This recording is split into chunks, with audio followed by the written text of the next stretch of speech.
অনেক দিন ধরেই আমার ইচ্ছা ছিল আমিও একদিন get ready with me shoot করব। তো শ্যুট তো করে নিয়েছি যেমন তেমন করে, কিন্তু এখন এডিট করতে বসে মনে পড়লো যে এতে তো আমি মিউজিকই লাগাতে পারবো না, আর উইদাউট মিউজিকে ভিডিওটা ভীষণ সাদামাটাও লাগবে। তো ভাবলাম তাহলে তোমাদের অনেকের করা একটা কমেন্টে রিপ্লাই দিয়ে দিই, কারণ আমি জানি এই ভিডিওটা দেখেও অনেকেই হয়তো এই একই কমেন্টই করবে। তোমরা অনেকেই আমাকে কমেন্ট করেছো যে আমার চশমাটা পাল্টাতে, সেটা নাকি আমার বিউটিটা নষ্ট করে, কিন্তু বললেই তো আর চশমাটা চেঞ্জ করা যায় না।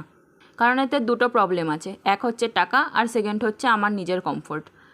আমি যে এই চশমাটা বানিয়েছি সেটা জাস্ট কিছু মাস হয়েছে, এবার এটা বানাতেও তো খরচ হয়েছে, তো আমি তো নিশ্চয়ই এটা খরচ করে বানিয়ে ফেলে রাখতে পারি না। আর সেকেন্ড, আমার চোখের পাওয়ার অনেকটাই কম, -6-এর কাছাকাছি, মানে আমি চশমা ছাড়া এক হাত দূরত্বের জিনিসও প্রায় আবছা দেখি।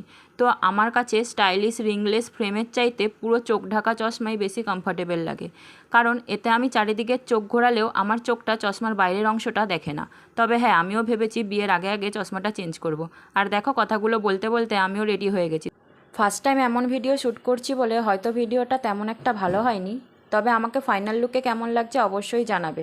কমেন্টের অপেক্ষায় রইলাম তোমাদের। আজকের মতন টাটা।